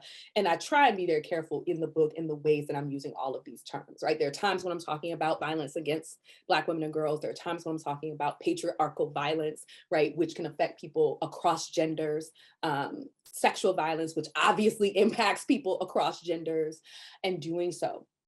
The call for specificity for me was, this is the project. I'm living in this world as a Black queer woman.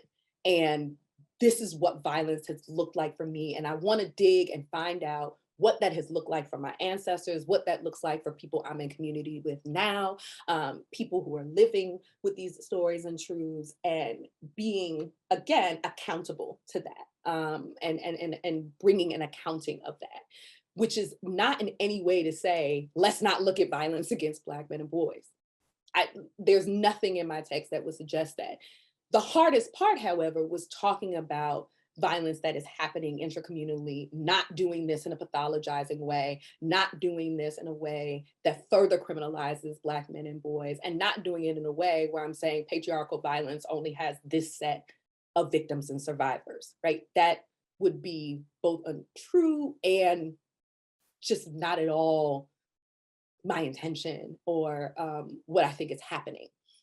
And so I think that this idea of silently endure, unequivocally protect came up. It's a thread that comes through in that chapter, and what that is meant for Black women who have experienced violence at the hands, of Black men and boys, and what that negotiation has looked like, and how to tell those stories in ways that recognizes how patriarchy, how anti-Blackness, how misogyny, all of these things are at play in that moment of violation. And I wanted to name that, and I wanted to do so with an attentiveness to the ways that Black men and boys are criminalized and hyper-criminalized. And to be criminalized is already hyper, let me say that, but to be even more so, right? There's something very distinct about the ways that Black men and boys are. That's not the project I was working on. And I want that project, I want that work. I'm citing work in the book that absolutely talks about that, that's talking about gendered violence on plantations that specifically affected Black men and boys. That matters in terms of doing this. But how does patriarchy harm? And what do those victims look like? What do their stories sound like? How do we get to a place where we're willing to say that patriarchy is violent as fuck and it's doing so much damage to our communities in significant ways? Here's one particular population that's impacted by this in this way, and it's severe and it's real, and we have to be honest about that. And we have to be honest about what is going into that violence being as real as it is. There's no way that by age 35, I should have 3 friends, associates, close associates who've been killed by their partners. That's not a world I want to live in. That's not the world we're building for. And I would like to believe that's not the world that any of us Black folks across genders is working to build, right? And so patriarchy for me, the dismantling of, is instrumental to making this world a place in which Black people of all genders thrive, right? It's just instrumental to do that. Yeah, I mean, I just, in terms of the world we're building, I would like on both sides, whether it's in Black feminist studies or Black male studies or just Black studies writ large, to move away from the discourse that not centering a group is erasing them. That is not fucking true. Sometimes you're just not talking about them. It does not mean you're erasing them. It does not mean you're saying they don't exist or they're not important. You're just not fucking talking about them. It's just not, it's not my project. I have one of my favorite things my girl Esther Arma says was the Emotional Justice Project. She's like, yeah, that's just not my project. Like, that's not what I'm doing. I think it's important work, and that work should be done. And I want that work done. I want more work done about sexual violence against Black men and boys. I absolutely want more of that work done. I want it done well. I want it done with critiques in the ways that I'm trying to offer for me a version of how we can do this work of accounting for violence, particularly violence that's intercommunal, that I'm offering a model for doing that. That's not the only model, nor should it be the only approach. But I'm very concerned about this. And I lay out the stakes in the intro. I'm like, look, I am writing this as someone who's witnessing, and that's concept of witnessing. This is not just from a place of studying this as an academic. It's literally as a survivor of multiple forms of violence who wants to understand this and wants to challenge this and wants to be forthright about the impact that that has had on me, on people in my communities. And I have no apologies about that. And that was something that I think moving from the first to the second book was very freeing as a writing practice, that I want this to sound like you're talking to me when you're reading it. And I want you to feel something. I want you to have an affective response as much as I want the book to be effective in highlighting what violence against Black women and girls has looked like and looks like. I also want you to walk away feeling something. And to me, to be able to do that sincerely meant to say, like, I have to anchor this project in specificity about the experiences that I'm talking about, as well as those that are similarly positioned in this. Hence why it is the focus on Black women and girls in the book. That's fair, for sure. So shifting to my favorite subject, capitalism. I was like, Golden Girls? Oh yeah, that's a close second, period. Anyway, okay, you know where I'm going with that. So I'm interested in your critique of capitalism, and this more so comes out of conversations that you and I have had, and in terms of how, and it's very sort of visceral, reading your first book and then speaking to you and even reading the introduction to this book and seeing the things that you tweet, et cetera, that you're thinking about class and capitalism much more. And then your focus on women and girls is much more articulated to a critique of capitalism and in a sort of interrogation of class. And so I wonder if you could speak more about that development and why it has figured more prominently into your work over the past couple of years. And then I just wondered if that critique relates to this idea you present in the introduction of unlivable living, it's a sort of riff off something Judy Butler said, I think. Yes. So yeah, just that's the question. Yeah. So thank God for growth. Just growth as a scholar. Like I can easily look back at various things I wrote and be like, damn, I needed a class analysis, right?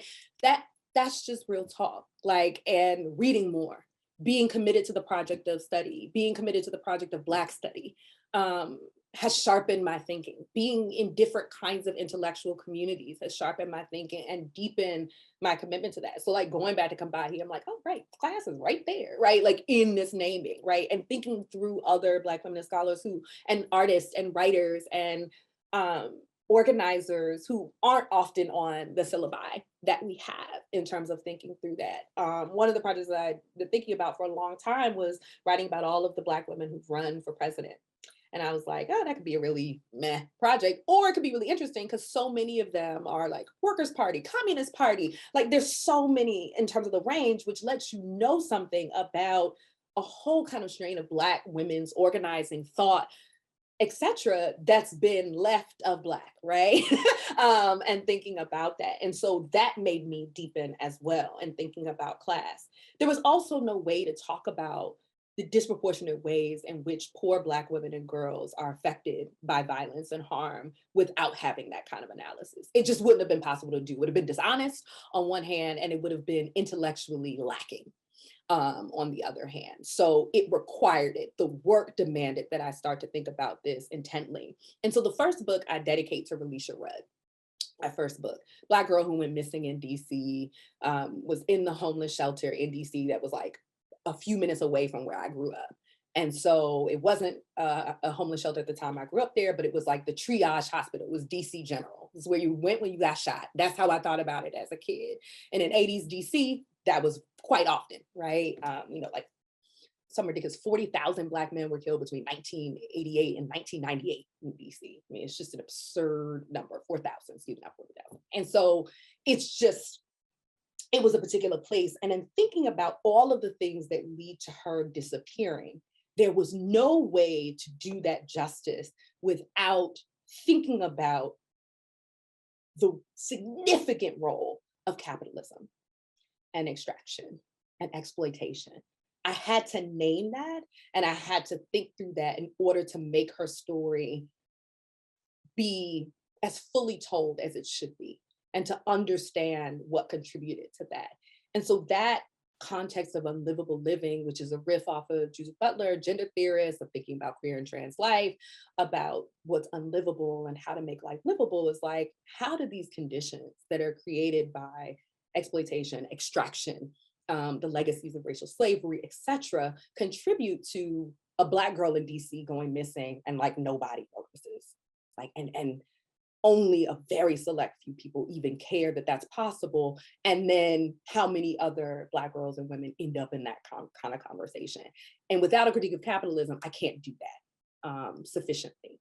And so unlivable living for me became a way of thinking about, what does that create for life chances, right? What does that create in terms of thinking through premature death, thinking about Ruthie Wilson Gilmore and that particular definition of racism? How do we understand that in connection to, that can't be extricated from one another, the ways that anti-Blackness and capitalism are operating in the lives of Black people?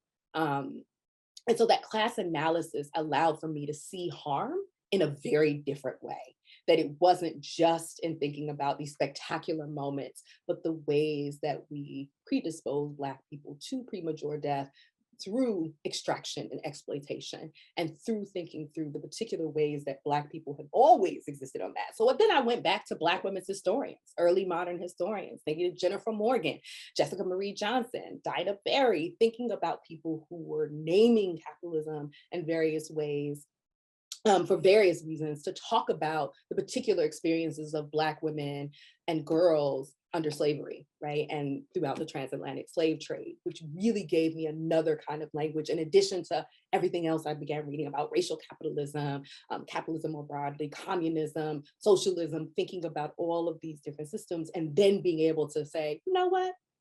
If I'm gonna do this chapter right, I have to center it there. I can't just be an add-on, or it's kind of like this and throwaway word that's in there that I just name in a list of things that we name: racism, sexism, capitalism, imperialism, blah, blah, blah, blah, blah, blah, blah, blah. I didn't want to do it like that. So unlivable living became this affective way for me to think about the violence and harm that capitalism leaves on Black girls and women, and what that looks like and what that can look like. Black girls going disappearing, miles for housing out in Oakland, the 64,000 missing Black women and girls in the nation, those kinds of things. Capitalism gives us such an important way to understand how that happened and why that happened. This question is also kind of personal, near and dear to me. I'm really interested in thinking about sort of methodology for you. So I'm an anthropologist, and I use autoethnography in my own work. And even so autoethnography for me is also a way of engaging both ethnography as a method, but what you also talk about in your text of sort of Black feminist ethics. And so I wanted to, and you've already talked about the sort of personal stakes of the project, but I wanted to ask you to maybe share with us more about what it means, or how does engaging the personal in your academic work sort of change the nature of the final outcome? And then also, like, what actually is personal, and what does it mean to engage the personal in a sort of intellectual way? And I ask this because, like, one of the things when I was in grad school and I was struggling to figure out how to articulate my project, one of the things that came up for me was that as an ethnographer, one of the reasons why I had access to the people that I had access to was literally because of my family history of organizing.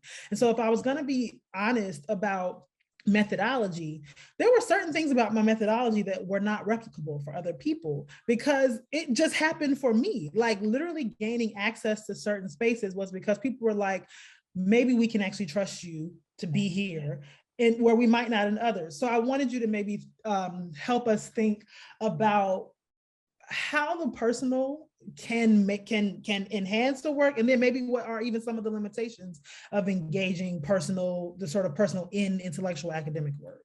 Yeah, I mean, I don't know how I would have done this book if I hadn't put myself in it, as not only the writer or the historian engaging this, but also as someone who has encountered these forms of violence in my life, throughout my life. But I think for me, the personal here means something very particular, right? So there's like the personal is political, okay, right? But what does that mean? And more importantly, I'm thinking about Deborah King and its multiple jeopardy and multiple consciousness, right? That's the other reason multiple jeopardy stood out to me. What is the possibility for actually developing multiple consciousnesses about what is happening in the world, what is happening around you, what is happening in your communities, what is happening to your loved ones, etc. And I think that for me, being able to think through how I arrived at this kind of multiple consciousness was to put myself in this position and to also allow for my engagements with people to reflect that, right? That I introduce myself both as a historian, as a survivor, if I were talking to people about their stories. There's stories that I left out of the book because people were uncomfortable with that, or parts of things that I left out. I did this with my first book as well. There were things in the archive that felt really private between certain women. I'm like, would I want somebody reading this text exchange between me and this person 40 years from now to make some declaration about my life? And I believe that Black folks have a right to privacy, and I mean privacy not in this deconstructed way, but to have moments that are illegible to other communities, that are legible within our communities of accountability, our love practices, like that kind of stuff. And so I had to think about that acutely as I was writing this as well. And so the personal here allowed for me to do a lot of intimate work and to put myself in a position of being looked at and talked about, etc. And hopefully offered a semblance of like, I'm trying to handle this warmly. I'm trying to handle this with care. I'm trying to handle your story warmly because I'm trying to handle myself warmly as I write this project as well. That I have this at stake as someone who's like, I need to understand this and I want it to provide an opening for other people to have a different kind of understanding as well. And so that led me to certain kind of ethical considerations as to what would be in the book and what would not be in the book that will just remain with me as I move through and remain committed to ending violence against Black women and girls. And it offered me an opportunity to actually have to build relationships in a different kind of way to do the work that I'm doing. And I was honestly really afraid because I was not trained, right, in ethnography or autoethnography. I was familiar with it as one of the many methods, but I was not someone who was like, oh, this is something I'm going to do eventually. So this project had to figure out a way to use my unique set of skills. Gosh, I feel like I'm Liam Neeson in Taken, right? I have a unique set of skills that I got that I want to take and apply to this project and do well by us. Right? And do well, particularly by the loved ones who live with these legacies in very different ways than other people. And putting that alongside my own experiences, I think helped build some level of trust and engagement that I too was attempting to handle you warmly. And that's something I say in the intro, that Ntozake Shange's For Color Girls was such a pivotal moment for me. I directed it in my senior year at Oberlin College. And this notion of like, singing a Black girl song and handling her warmly. So you can't just sing it, you can't just name it, it's the actual handle people warmly. And warmly doesn't always mean it has to be like, you can't call in, you can't be like, sis, I think you off. I think that's wrong, and doing that. But attempting to do that, and particularly with folks who stories we only know because of the violence that happened to them, that level of warmth came from this personal place of wanting to be handled warmly myself. In relationship to these different circumstances of violence that I'd encountered. So what would I want from me if I were going back in time and had just reported to a friend that I was sexually assaulted? What kind of handling would I have wanted? And that's the thing that structured how I approached the writing, the research, what ultimately ended up in the book and what didn't end up in the book. You still, you doing this with University of California Press, right? Yes. So it's still academic-ish, right? It is academic-ish. Yeah, and so I just wonder, and this is sort of part of, I think, what Layla was asking as well, is like, is there, I mean, what is the difference you see between like an academic, right, an academic approach and then a personal approach, but a personal approach that still has to be like legible? Yes. in academia, because it's not a memoir. I have much to say about a memoir industrial complex, but so this is not that, right? But I just wondered if you can, how did you even choose the publisher, right? How did you even think about the relationship between personal and academic? Yeah. So it was interesting. When it came down to it, I sent it out because I thought about this possibly as a trade book because it was so deeply personal. But there were also things that I wanted to be able to think through in terms of my, both not just my citational practice, but literally thinking through and with so many people who were engaging violence and harm and precarity and multiple jeopardy and capitalism. And I wanted to think alongside them in certain ways. And for me, I'm someone, I always have to think about what makes this land, what makes this hit, what makes this, you leave it and you're still thinking about it. And that's my approach to so many things, not just the work. And so that helped me develop somewhat of the voice for this book. And I'd also started to cultivate this voice when I started writing in other kinds of outlets other than academic journals and academic books. And I noticed not just the reach of those things, but as I was developing that voice, and that took time to develop, right? Most academics I don't think are actually very good writers. That's just my personal opinion. But how to actually become a writer and doing that, and expressivity and connecting and these different things you have to do. So I wanted to make strong arguments. And I think about your tweet, Therese, about rigor and nuance, right? And the distinction that so many people are so concerned with nuance, but like, where's the rigor? Where's the rigor? What that rigor do, right? So for me, the academic with a trade kind of pull, because I guess with UC Press, I ended up being like on UC Press, but it's still their trade unit of UC Press. It still had to go through academic peer review. And I wanted that feedback. I wanted that engagement. I wanted that rigorous engagement with my work. And if this kind of approach was working and that it landed in a way that you learned some history, you got some concepts, you can tell that I'm thinking with and alongside such dynamic thinkers in our field, or I'm disagreeing, agreeing, whatever that may be, my thought is in conversation with that. And it's also accountable to these communities that I mentioned earlier, and accountable to victims, survivors of violence and harm. And so putting that together gave the book its voice. That I didn't decide the voice, the book and the content kind of decided ultimately what it would sound like and how it would read.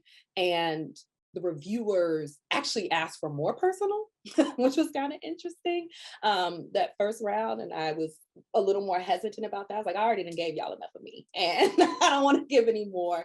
But there was a way that they were like, there's something that you're doing with that works very well with the ways that you're talking about the history, the ways that you're talking about these systems, the ways that conceptually you're framing why the criminal punishment system devours in the ways that it does.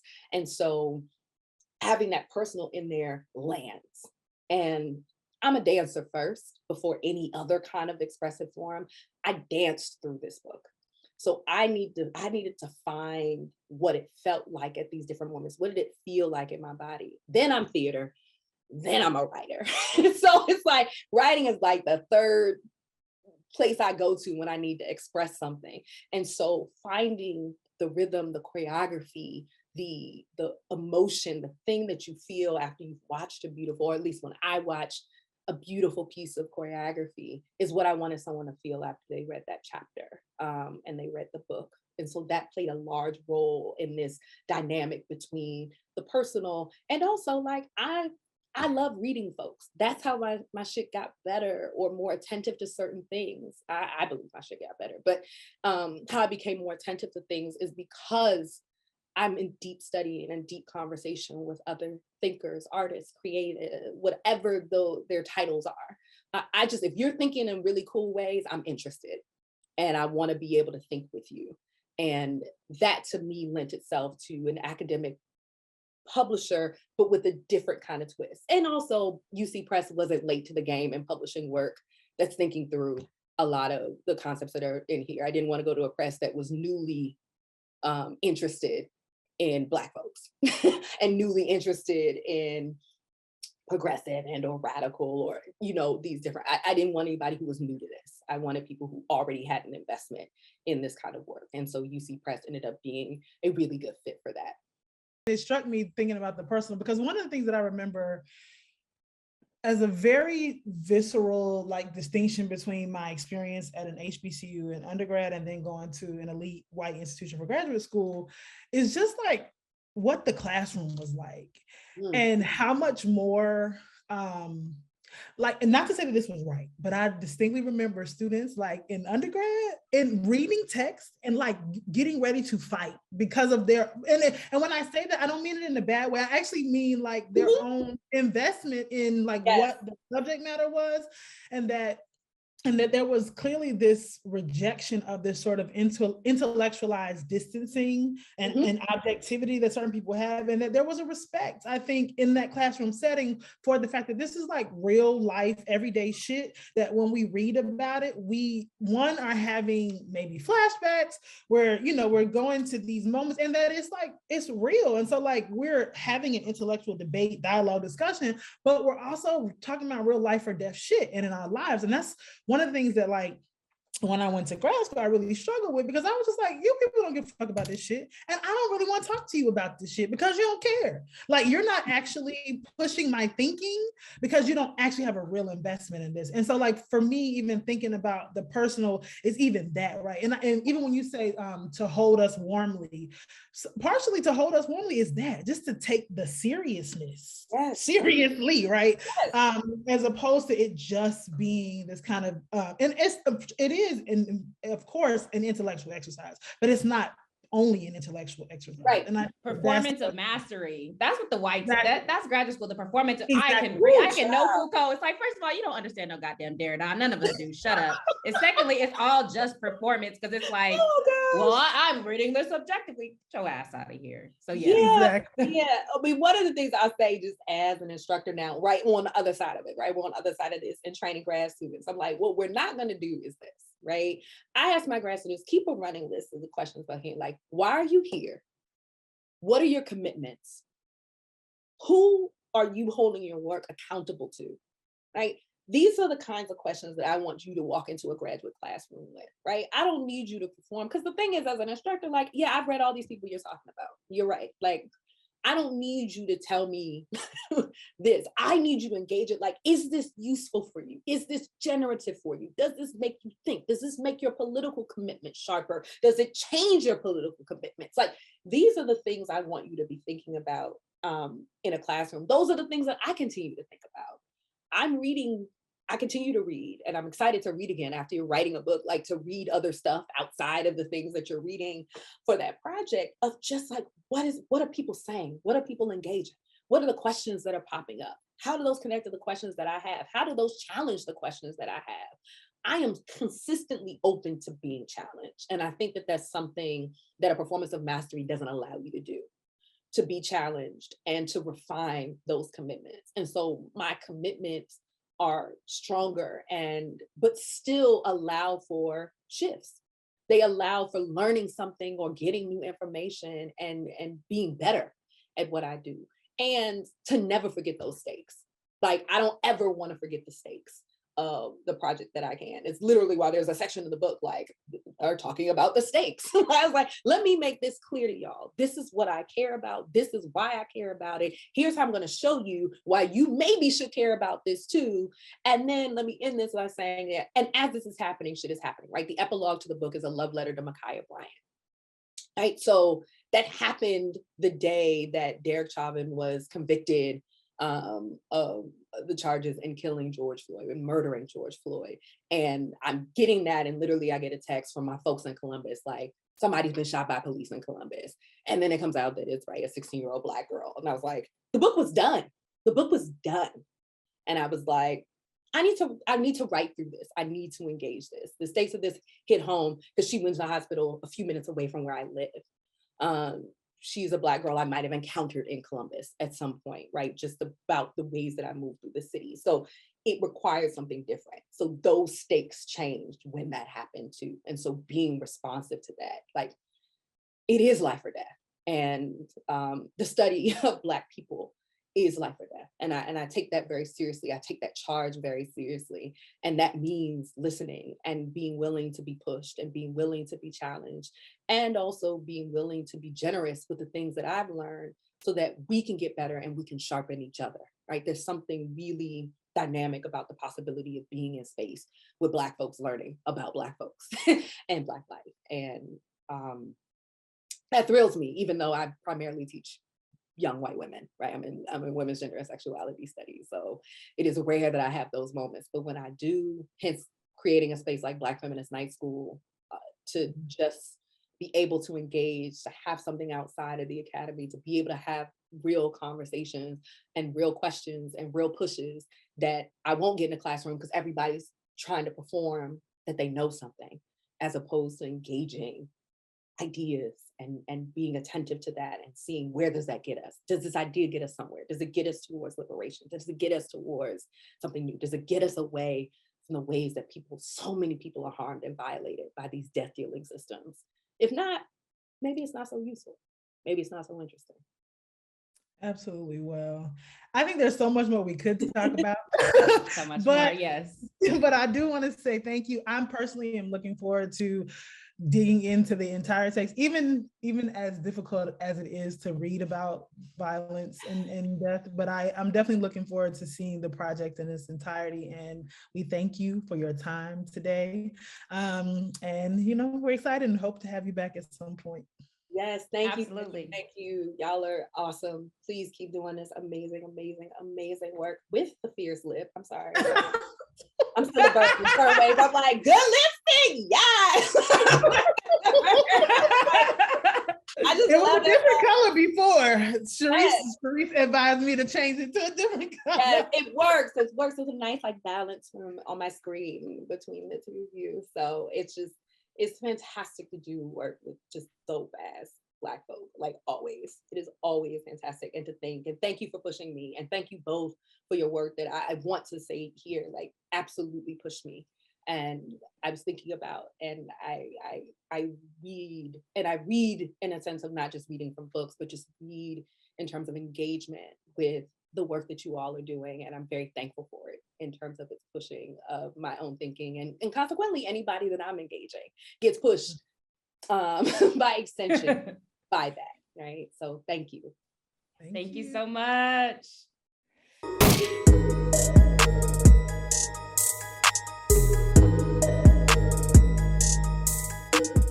All right, y'all. So my rant for this week is something that I actually tweeted about, that allyship cannot be a stick up. It reminds me of that Beyonce song. This is a stick up, give me the bags and that money.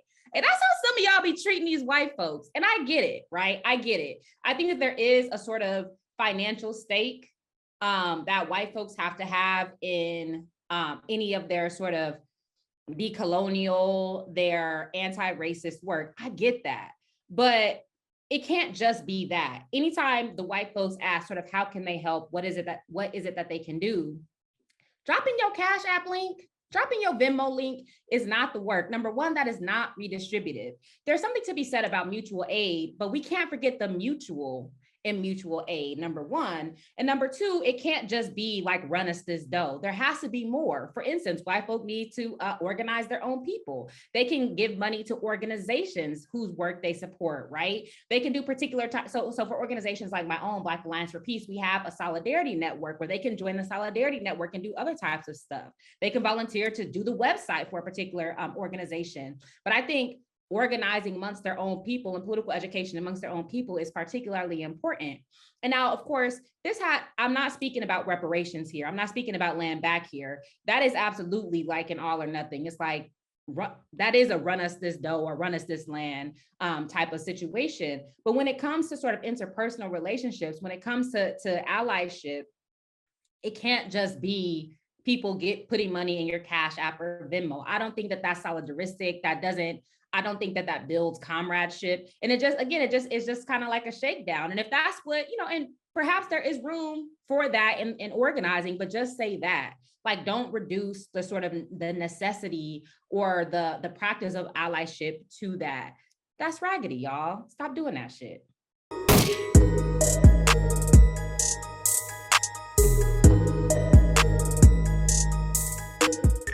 Okay, so before we conclude for today, we just had a couple of announcements. So for those of you who follow us on social media, you know that CBS and I collaborated on this pocket count, the Socialist pocket calendar for 1804 books. And so we just wanted to shout out People's Forum for the invitation to contribute and just let you all know that that is out there, that is available.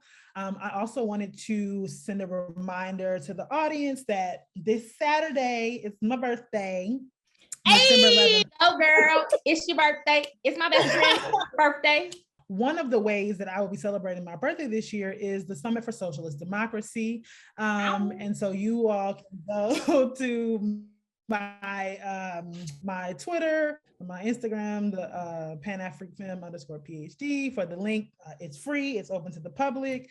There are a number of contributors from Vietnam, from Cuba, from Venezuela, from Korea. And I think it's a good way to, continue the work, the public work. And the last thing is a small request.